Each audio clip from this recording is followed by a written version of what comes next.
universal gravitation and circular motion. دلوقتي احنا عندنا اي free falling object بيكون عندها acceleration according to Newton's law اللي هو force equals mass في acceleration. لازم يكون في force على الأوبجكت علشان يكون عندها acceleration. فبالتالي نيوتن concluded ان طالما ال free falling object دي بيكون ليها acceleration يبقى اكيد في حاجة بتعمل عليها force. فهو قال ان الارث هي اللي بتexert gravitational force على اي free falling object. نيوتن كمان concluded ان ال gravitational force اللي هي Fg اللي exerted by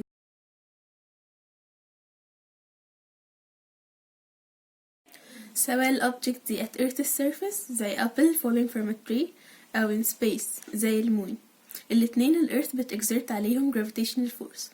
The gravitational force decreases with the square of its distance r from the earth's center. يعني ال gravitational force بتقل كل ما ال distance ما بين ال earth's center وال object بتزيد، وبالتالي ال Fg هتكون inversely proportional لل r square.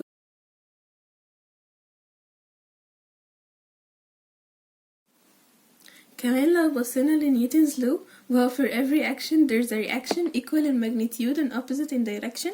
فبالتالي زي ما الارث بتexert gravitational force على الأوبجكتس، الأوبجكت بتexert نفس gravitational force دي على الارث. فبالتالي gravitational force مش هتكون بس معتمدة على الماس of earth، لا هتكون كمان معتمدة على الماس of the object.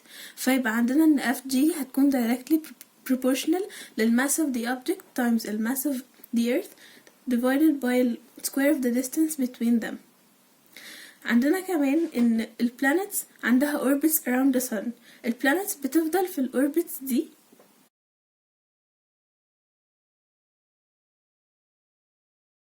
due to the gravitational force between the sun and the planets.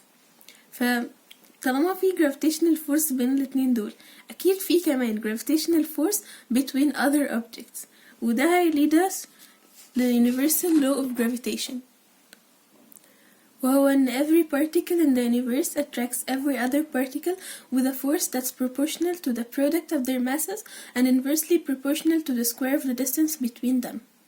يعني هيكون عندنا ال gravitational force وال measuring unit بتاعتها نيوتن equals G ده universal constant. علشان احنا شلنا علامة ال proportionality لازم نحط constant. ال constant ده هيكون هو ال universal constant of gravitation وهو equal 6.67 times 10 power negative 11. ال derived units بتاعته هتكون نيوتن times meter squared over kilogram squared. ال units ال original units هي cubic meter divided by kilogram dot second squared times mass of the object 1 و mass of object 2 divided by square the distance between them، وال distance هيكون ال measuring unit بتاعتها المتر. اللو ده معروف باسم inverse square law. ليه inverse square law؟ لأن ال gravitational force هتكون inversely proportional ل square the distance between the two objects. طيب you may be wondering طالما في attraction force between كل اتنين objects في الuniverse ليه احنا مش بنحس بيها؟ مش بنحس بيها علشان ال gravitational constant اللي هو دي ال value بتاعته صغيرة جدا، فبالتالي مش هنحس بال gravitational force اللي between any two objects غير لو الاتنين objects دول الماس بتاعهم massive زي مثلا الارث والمون، او ال square distance ما بينهم صغيرة جدا. طيب دلوقتي ايه الفرق بين ال universal gravitational law و نيوتن's second law؟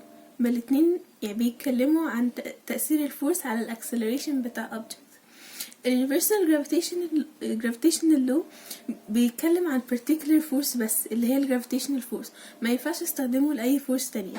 أما نيوتن's second law اللي هو force equals mass times acceleration ممكن استخدمه علشان أعرف ال impact بتاع أي force على الاكسلريشن بتاع الأوبجكت، مش شرط بس ال gravitational force. بعدين عندنا ال gravitational field. احنا قلنا في ال inverse square law ان كل ما ال square distance between two objects يزيد ال gravitational force هتقل، ف at some point مش هيكون في gravitational force اصلا لما ال distance دي تكون زايدة قوي. طيب بالنسبة بقى للي هو ال space اللي بيكون فيه gravitational force قبل ما ال gravitational force تكون زيرو، ده اسمه ال gravitational field اللي هو space in which the gravitational force appears. طب دلوقتي لو احنا عايزين نعرف ال intensity of the earth's gravitational field at some point، يعني